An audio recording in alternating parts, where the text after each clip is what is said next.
Jadi bisa Pak Ali ya? Ya, terus ada lagi? Ini Ustaz mau nanya Ustaz. Ya, Gus, ada ini Gus. Yang nanya ke situ. Alhamdulillah. Ya gimana? Masalah ini pembahasan masalah ridho atau ikhlas. Saya sendiri mohon maaf Nggak ada Gus. pernah berpikir Ya udah. bagaimana cara membandingkan bahwa pada saat kita ibadah dan pada saat kita maksiat. Terus?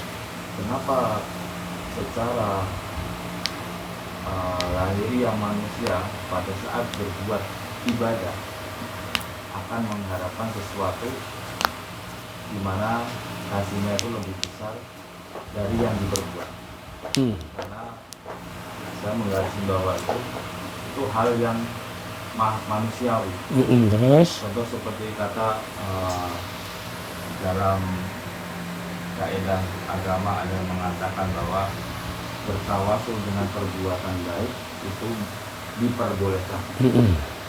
Ya, pada saat maksiat, kenapa seseorang itu melakukan maksiat itu seperti seakan-akan tidak ada sesuatu atau mudah dan tidak akan mengharapkan yang lebih baik. Gampangannya bukan lebih baik, maksudnya income yang dia dapat kayak loss saja. Jadi saya berpikir antara persamaan orang berbuat ibadah dengan orang yang berbuat maksiat. Sampai-sampai saya menguji sendiri bahwa pada saat saya ibadah sama nggak saya dengan pada saat bermaksiat, tanpa ada hal apapun, ada konsekuensinya apapun, dalam artian bukannya maksiat yang memang dilarang agama secara dosa besar. Pokoknya yang bertentangan dengan syariat lah maksiat itu. Terus? Nah, saya ingin tahu sampai batas mana rasa orang itu menyingkapi ibadahnya, apa sama pada saat dia bermaksiat. Umpama contoh konkretnya gimana? Contoh konkretnya. Kalau dia ibadah, contoh pada saat ibadah, misalkan katakanlah jariah, kan pasti income yang didapat mungkin 10 lebih besar, atau mengharapkannya suatu hal yang akan balasan yang lebih besar, yang lebih banyak, lebih baik. Iya. Iya, terus? Kalau pada saat bermaksiat, udah kayak nggak ada perasaan, udah enteng aja, udah loss gitu aja lah. Maksudnya bukan dalam kaidah ranah yang Dia nggak berpikir gue dosa nih gitu atau gimana, enggak? ya, saya berpikirnya begitu. Dosa nih gitu. Enggak, sudah Oh, loss pokoknya kerjain aja. ya kerjain aja. Nah, terus bandingan yang masih dipertanyakan itu apanya bandingannya? Bandingannya rasa pada saat orang itu berbuat, bisa. Makanya pernah saya baca, kebetulan saya tulis makalahnya. Apa tuh? Walau golabal baqi alal fani bahwa riyahun. Saya ingat Ustaz pada saat mengatakan walau, jikalau. Coba diulangi kalimatnya gimana? Walau. Iya, Walau, karena ini tulisannya di atasnya nggak saya. Iya, Walau golabal baqi alal fani bahwa riyahun. Pada saat ini yang makalah ini dikatakan oleh Syekh Abdul Qadir, saya teringat kalau kata walau pasti tendensinya adalah 25% yang benar. Berarti 75%-nya salah. Iya, kurang inilah. Kurang baik ya. Iya, atau tidak terjadi gitu ya. Iya. Tidak terjadi. Pada saat kok ada kata bakok dan fana, kata bakok pastinya merujuk ke ridho Allah. Pada saat saya berbuat baik untuk tawasul atau untuk sebagai perantara, suatu saat saya dibantu atau suatu saat ini amalan buat guru saya atau orang tua saya, itu kan hal yang bakok, hal yang memang Allah rahmati. Berbeda dengan konsep perkataannya ulama ini bahwa saya berbuat biar dipandang, berarti kan ini bukan bakok lagi, ini fana. Dan konsep ridho ini, ikhlasnya ini yang kadang-kadang makhluk itu titik ikhlasnya di mana? Iya. Jadi saya cuma mengacu pada kata walau, terus saya juga menguji sendiri bahwa perasaan pada saat orang ibadah dengan orang maksiat itu titiknya di mana ketemunya? Ketemu apanya? Perasaannya itu. Jadi kayak ibadah ya udah lost gitu aja. Merasa ikhlas. Oh, iya gini, oke. Iya. Dah gini ya. Ya jadi gini. Dalam itu hati Sedalam apa Pak Agung? sumur.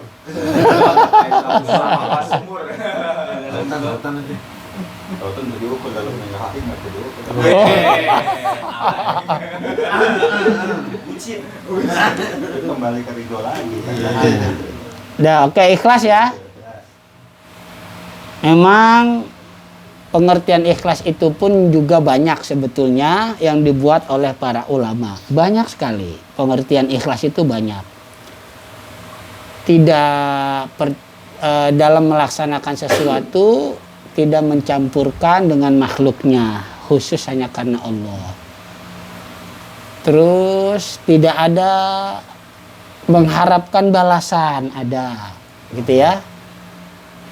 Terus ikhlas itu ikhlas itu udah kerjakan aja begitu apa adanya gitu ya. Ada.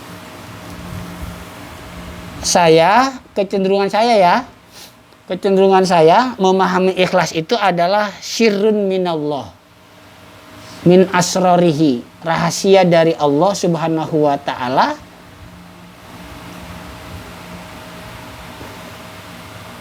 terus yang Allah letakkan, yang Allah kasih kepada hamba-hambanya yang Allah kehendaki, sehingga setan pun tidak akan pernah bisa untuk menggoda dia. Nah, itu ikhlas. Saya lebih memahami pengertian ikhlas yang ini. Jadi ikhlas itu ketika seorang hamba bisa berbuat ibadah, ketika seorang hamba bisa berbuat ketaatan, itu berarti dia ikhlas. Jadi ikhlas itu rahasia Allah Subhanahu wa ta'ala yang Allah berikan kepada hambanya yang Allah kehendaki, sehingga ketika dia berbuat ibadah, setan pun tidak bisa menggodanya, mengganggunya, sampai bisa dia kerjakan. Nah, itu ikhlas. Ya masing-masing orang memahami pengertian ikhlas maunya yang mana ya. Saya itu. Dah, terus ketika berharap, mungkin tadi pertanyaannya dia berharap rajin sholat duha, pengen jabatan naik, ya kan? Rajin sholat duha, pengen kerjaannya bisa lebih banyak menghasilkan, pengen sholat tahajud supaya besok mungkin ada kelebihan harta yang Allah kasih melalui si Anu, gitu kan? Intinya dia melakukan ibadah, pengen kesuksesan duniawi gitu kan? Ya. Atau bagi para pelajar, dia rajin sholat duha, sholat tahajud, diantaranya pengen lulus dengan nilai yang terbaik, ya kan? Dan masing-masing mereka melakukan ibadah pengen mendapatkan dunia yang apa ya, cukup atau lebih gitu ya, kehidupan dunia yang cukup atau lebih ketika dia melakukan ibadah. Itu pun termasuk ikhlas, cuman dilihat dari derajatnya, tingkatannya. Pengertian ikhlasnya iya tetap kan tadi saya memahami ikhlas itu rahasia yang Allah berikan kepada hambanya, sehingga hamba itu bisa melakukan ibadah yang akhirnya pun ibadah itu dapat dia selesaikan karena setan pun tidak bisa menggodanya. Nah, itu ikhlas. Jadi ketika dia melakukan sholat duha dari awal, niat usolli sunata duha, Allahu Akbar terus sampai salam, berarti dia bisa kan melakukan sholat duha. Nah, itulah ikhlas yang Allah berikan kepada dia. Nah, ketika dia ditanya, lu ngapa sholat duha rajin amat?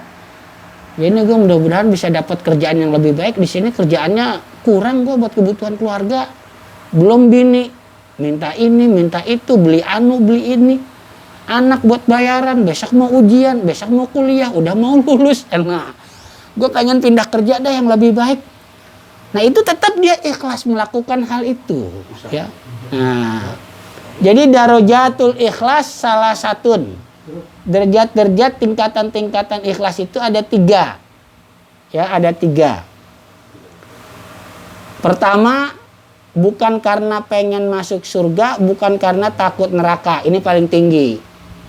Susah dah. Nah yang kedua insya Allah bisa. Pengen masuk surga, pengen tidak masuk neraka. Ini mungkin untuk saudara-saudara kita yang beralih dari pelaku maksiat yang sering menjadi mengurangi pelaku maksiat gitu ya. Saudara-saudara kita yang insaf mungkin gitu ya. Banyak kan saudara, bahkan seperti ya kalau dilihat dari cerita sahabat ya kayak Sayyidina Umar gitu ya. Nah ini ketika pelaku maksiat terus. Tapi kalau Sayyidina Umar kan memang tadinya bukan muslim ya, ini mah muslim. Enggak, bukan itu berarti. Ini mah muslim. Banyak kan orang-orang muslim yang tadinya pelaku maksiat terus jadi insaf. Banyak ya? Banyak kan? Seperti kemarin tuh ada cerita di Facebook itu daerah Gabus. Itu daerah Gabus alhamdulillah sudah banyak preman-premannya yang menjadi bukan lagi pelaku maksiat. Tapi pelaku to'at atau tobat gitu ya. Nah ini berarti dia diantaranya gitu kan. Gue pengen gue dari kemarin neraka mulu karena pengen surga nih. Nah itu nggak apa-apa. Nah yang ketiga derajat ikhlas itu ingin mengharapkan sukses dunia. Nah, itu boleh, nggak apa-apa. Nah, jadi ketika dia berbuat ibadah pasti memang ada dorongan, ya. Tapi kalau berbuat maksiat, los aja gitu ya. Kenapa nggak ada dorongan? Ya, karena secara naluri manusiawi berbuat baik, ya pengen dorongan yang baik. Tapi kalau maksiat, ya kalau dosa ya udah emang dosa gitu, gimana gue juga tahu itu dosa. Ya kalau gue jadi kalau melakukan maksiat emang nggak ada dorongan seperti melakukan taat karena apa ya emang akibat gitu kan, emang akibat gitu. Saya berangkat kerja lambat nih, disuruh pulang, ya udah kalau suruh pulang aja lagi. Jam kantor masih jam 7. Datang jam 7 lewat 5 menit suruh pulang, ya udah pulang, tahu gitu ya, tahu gitu. Tapi nggak ada memang dorongan untuk, ya itu pasti emang nggak ada, karena dorongan itu motivasi pasti pengen yang baik, nggak ada motivasi itu yang tidak baik, gitu ya. Jadi kalau berbuat maksiat itu emang nggak ada dorongan apa, ya udah dia perbuat ya dosa, ya udah dosa dah gue terima, emang harus terima konsekuensinya. Tapi kalau taat itu ada dorongan ya. Jangankan kita berbuat taat yang bentuknya ibadah berupa pahala kelak di akhirat. Balasan kerja pun kalau kita dibilang gini sama bos kita, sama direktur kita, sama ketua kita. Kalau lo mau tambah kerja sampai pulang kerja umpama jam 4. Mau jam 5 gua tambah. Wah mau kita. Iya mau kan? Ya mau. Karena itu positif. Karena itu ibadah, bagian dari ibadah mau. Itu yang balasannya jelas-jelasan duniawi. Pasti ada dorongan. Beda kalau dorongan untuk maksiat ya. Gimana kalau ada dorongan juga? Oh itu dorongannya bukan dari dirinya, tapi dorongan dari hawa nafsu. Hawa nafsunya, ya hawa nafsu yang ada pada dirinya. Maka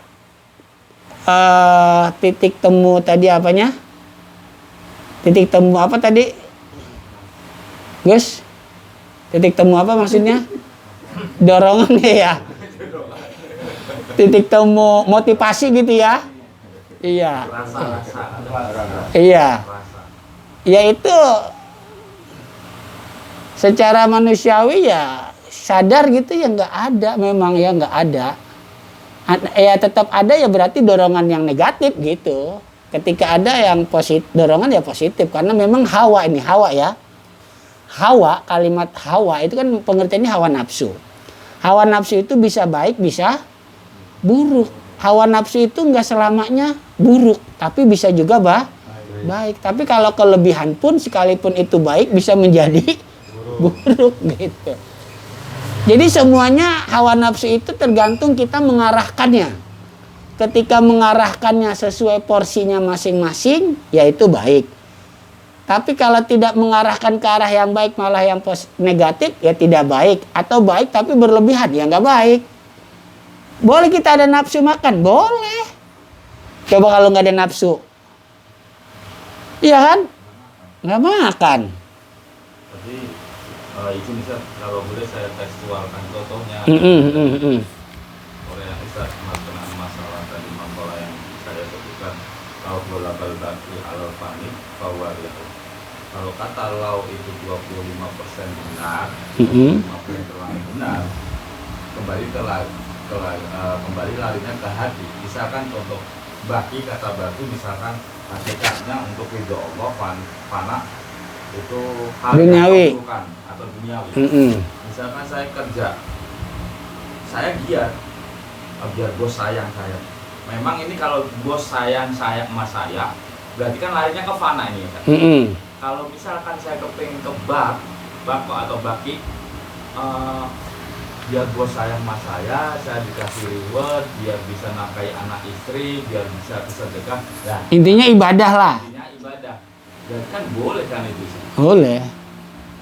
Yang dikatakan tadi kan lau pakai lau 25 benar, 75 salah. Yang 75 salahnya itu banyak orang terjebak di dalam 75 yang salah berarti. Seperti itu kira-kira. Seperti kira. Nah, itu ucapannya Syekh Abdul Qadir Al-Jailani ya, qaddasallahu sirrah, itu nggak bisa dipukul rata untuk semua orang. Ya, nggak bisa dipukul rata untuk semua orang. Ya, karena orang tingkatan, ya pasti tingkatan takwanya berbeda, beda. Tingkatan taatnya berbeda-beda. Mungkin untuk orang yang sedang dilanda apa ya, dilanda selalu apa, selalu kekurangan dalam hidupnya, terus tiba-tiba dia ngadu ke kita kasih solusi dengan cara sesuai pola pikir dia sebagai orang awam terhadap agama, yaitu lebih baik gitu ya. Jadi kita pun memposisikan manusia dengan kita kasih nasihat dari manapun, Quran, hadis atau makalah ulama, itu disesuaikan dengan kemampuan pola pikirnya. Ya, disesuaikan dengan kemampuan pola pikirnya dan juga kemampuan dengan perilakunya yang bisa dia perbuat gitu.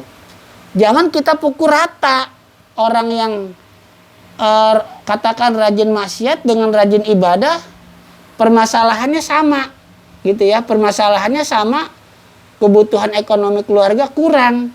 Ya tentu solusinya harus berbeda gitu, jangan sama. Ya kan? Jangan sama. Nah, jadi mungkin kemungkinan makalah Syekh Abdul Qadir Al-Jailani lau golabal baki al-fani fahuwa riyaun, ya mungkin untuk mereka yang makom apa ibadahnya sudah tinggi kali ya. Iya, karena orang yang udah apa khawasul khos gitu ya, khawasul khos di atas khos gitu kan, khawasul khos ya, karena golabal baki al-fani masih ada harapan kan. Iya, nah itu buat mereka riaun gitu, tapi buat kita oh enggak gitu ya, buat kita enggak. Nah makanya sekali lagi ketika kita diminta untuk nasihat, memberikan wejangan, memberikan masukan, solusi kepada orang, kita lihat kemampuan pola pikirnya disesuaikan dengan juga kemampuan perilakunya yang bisa dia lakukan gitu. Ya, tempatkan. Jangan yang ngadu masalah ke kita TK, tapi kita kasih solusinya S1. Lah ribet, kagak naik-naik dia. Iya kan? Nggak naik-naik. Tapi kalau dia yang ke kita ngadu masalahnya udah SMA, solusinya TK, bisa. Tapi jangan TK terlalu rendah. Minimal sesuai dengan kelasnya gitu. Iya kan? dulu berarti. Oh, iya. UKM, uji kompetensi manusia, buat-buatan itu. Jadi gitu Mas ya. Jadi disesuaikan aja. Jadi ayat-ayat Quran pun, hadis-hadis pun, makalah-makalah ulama itu pada dasarnya semuanya mungkin bisa jadi solusi. Cuman solusi itu disesuaikan dengan orang yang sedang menghadapi masalah itu. Gitu ya. Jangan kita kasih solusinya permasalahan TK tapi solusinya kuliah. Wah, agak nyampe dia. Gitu ya. Kayak orang umpama dia baru mau taat nih, pelaku maksiat, insaf. Langsung kita bilang, lu harus sholat 5 kali dalam sehari semalam. Nggak sholat 5 kali sehari semalam, nggak diterima lo tobat lo. Buset, lah berat dia. Iya kan? Berat, pelan-pelan. Udah minimal 1 dah. Emang boleh yang 4? Bukan boleh nggak dikerjain. Bukan. Satu-satu. Lu bisanya waktu sholat apa yang bisa? Yang kira-kira nggak pernah bolong. Kayaknya apa ya, kata dia mikir-mikir. Mungkin dia pikir yang enak mah habis makan. Oh, zuhur dah. Karena zuhur kan habis makan kadang-kadang kan.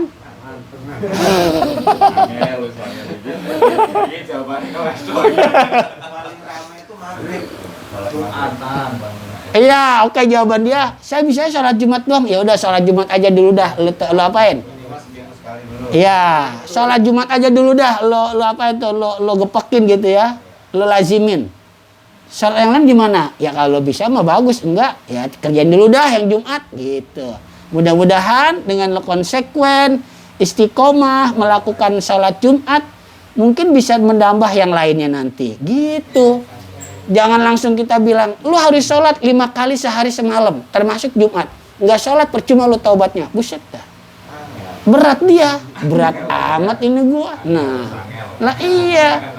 Terus kalau yang ngadu masalah lain lagi, sama umpama dia, kayaknya ibadah saya kok. Saya sering banget ngelaksain sholat gimana, tapi saya sholat sih cuman. Nah itu solusinya lain lagi. Iya kan? Nah itu ditempatkan gitu ya. Ditempatkan. Emang susahnya begitu. Makanya kata Sayyidina Ali sebagai penutup mudzakarah kita, apa? Kalimu an-nasa biqadri uqulihim. Dialog dengan manusia, komunikasi dengan manusia gitu ya. Itu sesuai dengan kadar ya, intelektualitasnya gitu ya, cara nangkep dia gitu ya, gitu. Paham ya? Iya, jadi nggak semuanya bisa disesuaikan gitu ya, disamaratakan, enggak. Sesuai satu masalah yang sama bisa dengan solusi yang berbeda-beda gitu ya. Oke, cukup ya. Barangkali itu saja yang dapat saya sampaikan pada malam hari ini. Apabila ada kesalahan, ada kekurangan, ada kekhilafan, mohon dimaafkan dan diperbaiki, dibenarkan dan dibetulkan, karena kesalahan itu datang dari saya pribadi, hawa nafsu saya sendiri, dan yang benar dari Allah Subhanahu wa taala. Taufik dan hidayahnya ta'adduban ya, ta'adduban. Allahumma salli ala sayyidina Muhammadin fil awwalina wal akhirin wa barik wa sallim radhiyallahu ta'ala an sadatina ashabi sayyidina Rasulillahi ajmain. Bismillahirrahmanirrahim. Alhamdulillahi rabbil alamin. Hamdan yuafi ni'amahu wa yukafi mazidah. Ya Rabbana lakal hamdu wa lakal syukru kama yanbaghi li jalali wajhikal karim wa 'azimi sultanik. Allahumma salli wa sallim wa barik ala sayyidina Muhammad wa ala ali sayyidina Muhammad. Bi'adadi kulli da'in wa dawa, bi'adadi kulli da'in wa dawa, bi'adadi kulli da'in wa dawa. Allahumma salli ala sayyidina Muhammad sallallahu alaihi wasallam, tibbil qulubi wa dawaiha wa afiyatil abdani wa sifaiha wa nurul absari wa diyaiha wa ala alihi wa sahbihi ajma'in. Tahassanna bidil izzati wal jabarut wa tasamna bi rabbil malakut tawakkalna al hayyul ladzi la yamut. Allahumma sirif anna hadal waba karena COVID-19 wa qina syarrad da'i bi lutfika wa rahmatika innaka ala kulli syai'in qadir. Bismillahilladzi la yadurru ma'asmihi syai'un fil ardi wa la fis sama'i wa huwas samii'ul alim. Na'udzu bi kalimatillahi tammati min syarri ma khalaq. lana khamsatun nutfi biha harral wabail hatimah al-mustafa wal murtada wa ibnahuma wal fatimah lana khamsatun nutfi biha harral wabail hatimah al-mustafa wal murtada wa ibnahuma wal fatimah lana khamsatun nutfi biha harral wabail hatimah al-mustafa wal murtada wa ibnahuma wal fatimah. Allahumma anfa'na bima 'allamtana wa 'allimna ma yanfa'una warzuqna ilman yanfa'una fid dini wad dunya wal akhirah bi rahmatika ya arhamar rahimin. Allahumma inna na'udzubika an dha'fil iman. Allahumma inna na'udzubika an dha'fil iman. Allahumma inna na'udzubika an dha'fil iman. Wa an dha'fi fi'lil a'malis salihah wa an dha'fi fi'lil a'malis salihah wa an dha'fi fi'lil a'malis salihah bi rahmatika ya arhamar rahimin. Rabbana ighfir lana wa liwalidayna warhamhuma kama rabbayana shighara. Wal muslimina wal muslimat wal mu'minina wal mu'minat al ahya'i minhum wal amwat. Tika ya arhamar rahimin. Rabbana atina fid dunya hasanah fil akhirati hasanah wa qina adzabannar. Qad subhana rabbika rabbil izzati amma yasifun wa salamun alal mursalin walhamdulillahi rabbil alamin. Kafaratul majlis subhanakallahumma wa bihamdika asyhadu an la ilaha illa anta astaghfiruka wa atubu ilaik. Wallahul muwaffiq ila aqwamit thoriq. Assalamualaikum warahmatullahi wabarakatuh. Waalaikumsalam.